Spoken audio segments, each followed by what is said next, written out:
Hey everyone, have you ever wondered what goes into building an arcade video game system?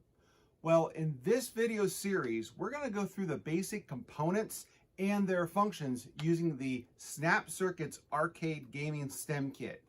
Let's get started.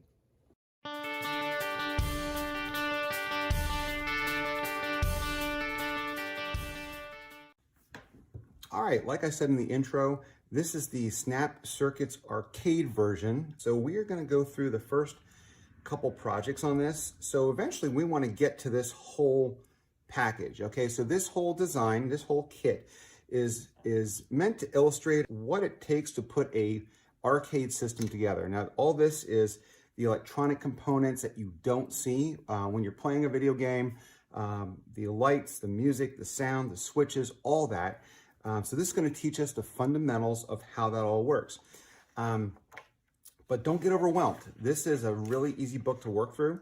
As you see, we're going to take it apart piece by piece. And in these videos, we don't just put something together and end of the video. We want to make sure you understand how these things work and what the functionality is behind these components. So anyway, we're going to start off with the first of the series of the projects to eventually get to the big one. I don't know why they put this in the order that they do, but this project right here, project number 4, is the final arcade version that's on the outside of the box. We're going to get to that, but first we want to start by understanding and building the projects that lead up to that final big moment when we can watch all the blinky lights and the numbers and the colors and all those things come together. So we are going to be working on project number 1, 2, and 3 in this video. Okay, in project number 1, it's going to take us through what an LED is and how to activate an LED. So an LED by itself is nothing more than what we call a light emitting diode. So there are different types of diodes. This happens to be light emitting. And if you notice on the circuit, it has a positive and a negative area in which to apply the voltage. So in a diode or a light emitting diode, the electricity of the electrons will only flow one direction. They can only flow from a positive to a negative side. They cannot go backwards unless it's specifically designed to do so. So we are going to start off with putting one LED in place. We're actually going to put that right there. And as always, we need a power source. This here is our 3-pack power source. We're using three 1.5 volt power cells on this. So we're just going to put that in place. And we're going to hook up our conductors. Now, if you watch the other videos, we've kind of covered what our different battery types are, how they work and function per se. So we won't repeat a lot of that in this video. Okay, and then our switch. So if we kind of remind ourselves what a switch does, it will control the flow of electrons by either being an off position or an on position. If we have an off position, that means the switch is not currently contacting any other metal inside this enclosure. If we turn it on, it means that the switch will make contact and allow electrons to flow through the circuit. All right, so here we go. We're going to flip the switch on.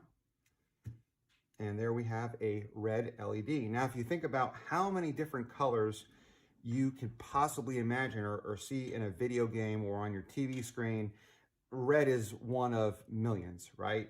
Greens, yellows, all those things. So we're going to add additional colors to this configuration. So we're going to move on to project number 2 in this video. All right, so in project number 2, we're going to add additional LEDs to give you an idea of the different color spectrums that are there, but by no means does this cover the millions of color combinations that you see on TV screens, video game monitors, and all those kind of things. So we're going to start off with our battery pack again, but this time I want to make sure we add the switch in the right place. So we are going to start with a number 4. Four dots right there, 4 plugs, and put my switch in place. And then from there, I'm going to start off with a number 2 and a number 5. So I'm going to put those in succession like that. And we're going to start with our LEDs on one side. So I'm going to start with my red one right there. I'm going to put my green one right next to it. So if you notice now, we got red and green in place. So throwing the switch, I've got red and green. All right, so I'm going to turn that off, and I'm going to introduce a different diode. This is a reversing diode or a reverse position diode. What this does, and I remember I said before that diodes can only function when electricity is going one direction. Well, this one breaks that rule, because when voltage is applied to one direction, the color of the LED will be one thing. For example, yellow.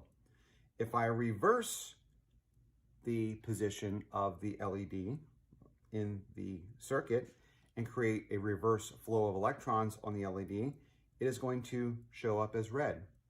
So let's try this. So we're going to put it in this position first, so we have a positive to negative flow, and throwing the switch, bam, we have red, green, and yellow. All right, so I'm going to turn the switch off.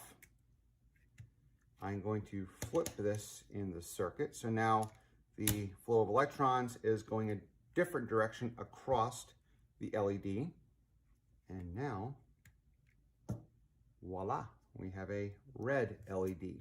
So how is this important? Why is this important? Well, when you're building electronics, when you're building gaming systems, or let's say you're building TVs, manufacturing TVs, there are so many different types of LEDs and millions of them in a TV screen. You can't begin to imagine how many are in there. And we like to think of them as called pixels, but it even goes deeper than that, because depending on the type of voltage going across one LED, that one LED could have 64,000 possible color patterns just on one circuit. All right, so we covered project 1, we covered project 2, and project 3 in this book was just reversing the LED on this one here, so that we got a different color. So let's just try it one more time. I'm going to flip that off, put it back in that position, turn that on, and we're back to yellow. All right, well, that is the first video in the series for the Snap Circuit Electronics Arcade Kit. This is one of many that we're going to do leading up to the final arcade version of this design. So if you found this useful, please give us a like, a thumbs up, a subscribe, a forward, share it with others in your homeschool and school community. Help us to grow this session or these lessons, and I will see you on the next video.